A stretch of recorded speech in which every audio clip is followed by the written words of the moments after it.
Good morning everyone. I hope you will be fine, and today we are going to practice past indefinite tense. There are some examples.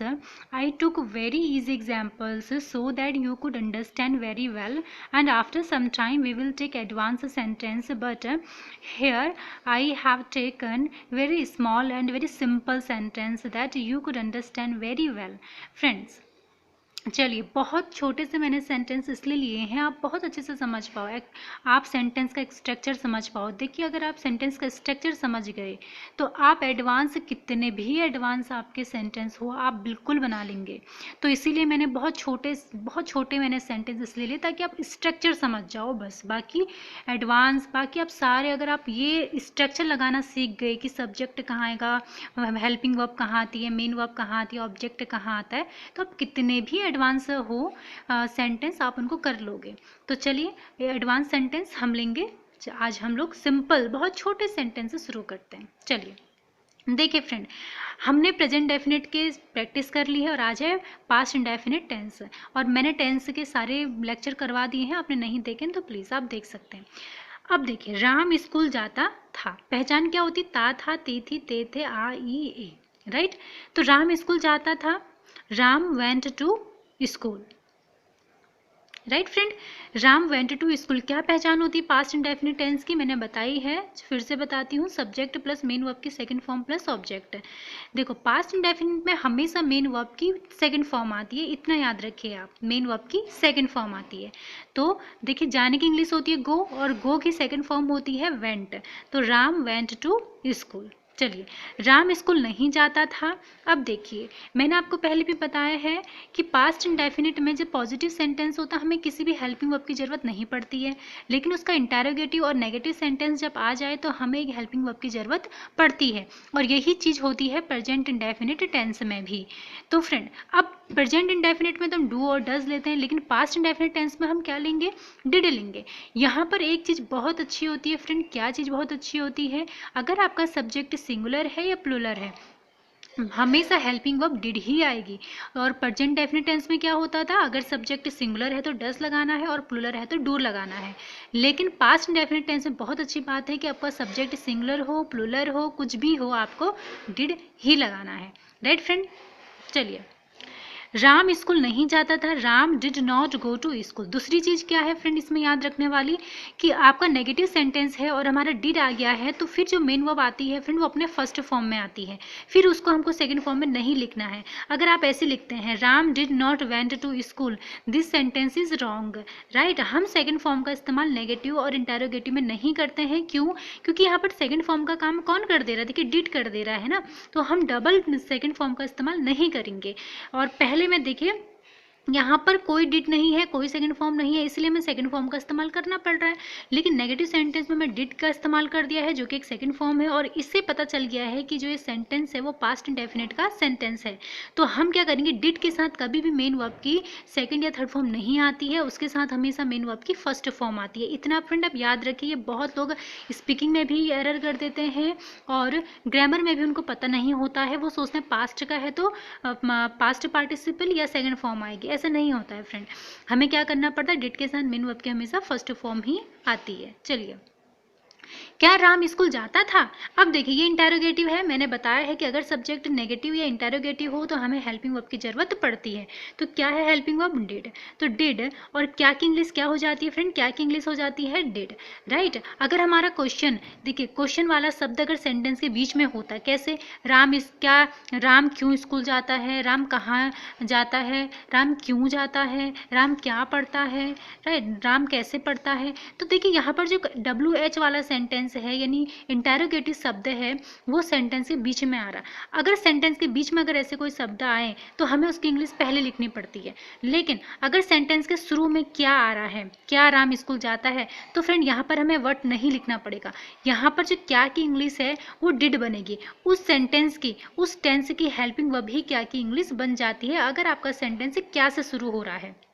और अगर ये ही क्या इस sentence के बीच में होता, राम क्या पढ़ता है, तब हमारा क्या होता, क्या की इंग्लिश वर्ड बनती। अगर ये जो वर्ड है ये इस सेंटेंस के कहीं बीच में होता, राम क्या पढ़ता है होता तो, लेकिन यहाँ पर क्या है, क्या पहले है, तो हमें यहाँ पर क्या की इंग्लिश डिड लिखनी पड़ेगी, और यही होता है।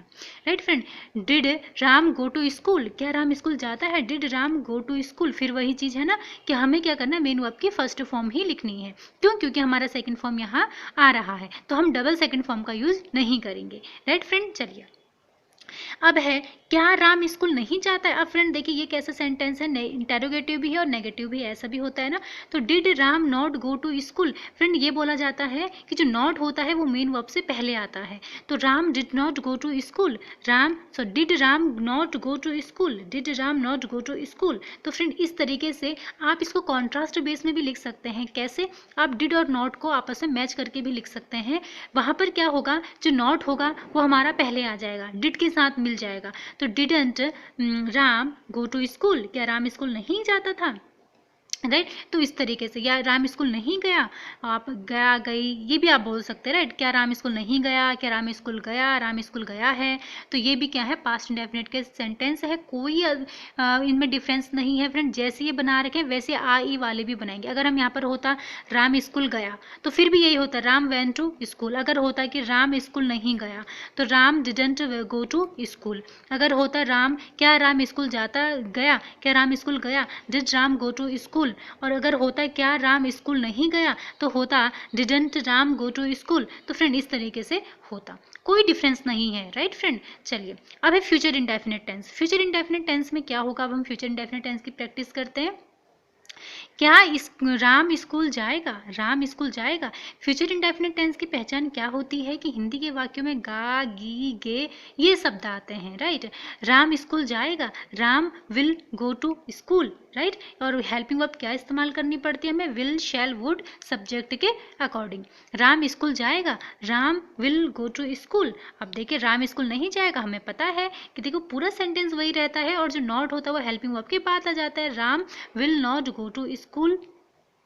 क्या राम स्कूल जाएगा, ऑब्वियसली बात है। देखिए यहाँ पर हमारा क्या पहले आ गया, और मैंने ऐसे बोला कि जो इस तरीके के सेंटेंस होते हैं जिसमें क्या पहले आता है कि तो उस टेंस की जो हेल्पिंग वर्ब होती है वो क्या की इंग्लिश बन जाती है। तो फ्यूचर इंडेफिनिट टेंस है, इसमें क्या बेस फॉर्म, क्या मॉडल वर्ब आ रही है, तो हमारी आ रही है विल। तो यहाँ पर क्या की इंग्लिश क्या बन जाएगी, will. Will friend helping verb नहीं है फ्रेंड, ये एक मॉडल है। Right, will shall would may might और टू और मस्ट माइट ये सारे क्या है फ्रेंड, मॉडल है। राइट, तो यहाँ पर क्या बन जाएगा, विल बन जाएगा। Will Ram go to school, तो will Ram go to school, यहाँ पर क्या क्या की इंग्लिश बन जाएगी, विल। राइट फ्रेंड, चलिए क्या राम स्कूल नहीं जाएगा, will Ram not go to school.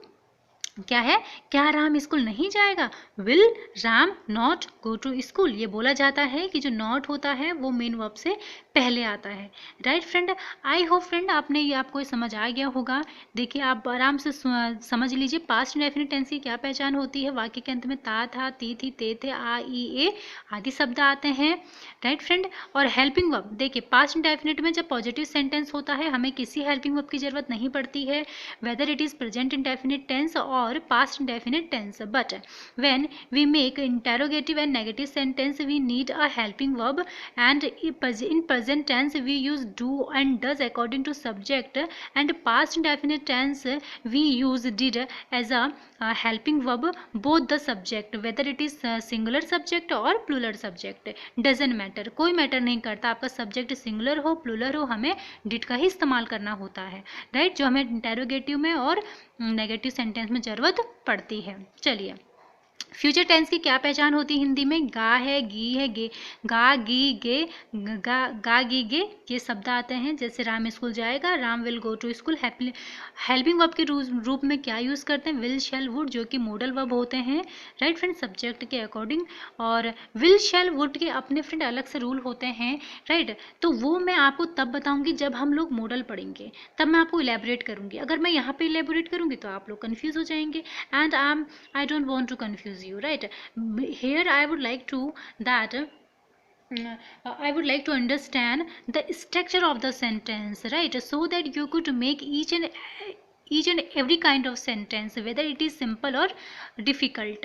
Right, in this if you have understood the things, and structure of the sentence, you may make every kind of sentence, right friend, whether it is difficult or simple. So अब क्या है, क्या Ram school नहीं जाएगा, वही अगर आपका ये इंटेरोगेटिव शब्द सेंटेंस के बीच में होता तो क्या होता, उसकी इंग्लिश पहले लिखनी पड़ती, लेकिन ऐसा है नहीं, यहाँ पर क्या पहले है, तो we will use will, right, here will becomes English of the क्या, राइट फ्रेंड। तो वही है, सब में एक ही रूल यूज हो रहा है, but here is a difference of helping verb, right. So you have to understand that present indefinite tense में कौन सी हेल्पिंग यूज़ करनी है, एंड पास्ट इंडेफिनिट टेंस में क्या हेल्पिंग वर्ब यूज़ करनी है, और फ्यूचर इंडेफिनिट टेंस में कौन सी मॉडल वर्ब यूज़ करनी है। तो ये आपको नॉलेज होनी चाहिए। और हिंदी में क्या पहचान है, इंग्लिश में क्या पहचान है, how to recognise sentence in Hindi and English as well. So friend, ये हमने कर लिया प्रैक्टिस इंडेफिनिट टेंस की। अब हम करेंगे परफेक्ट टेंस की प्रैक्टिस। फ्रेंड, प्रैक्टिस बहुत इंपॉर्टेंट है। आई होप आपको बहुत कुछ आया होगा। सो अगर आपको वीडियो अच्छी लगी है तो चैनल को सब्सक्राइब कर दीजिए, शेयर कर दीजिए, और थैंक यू सो मच। और focus on your study. All the best, keep smiling, stay happy and never give up. Thank you.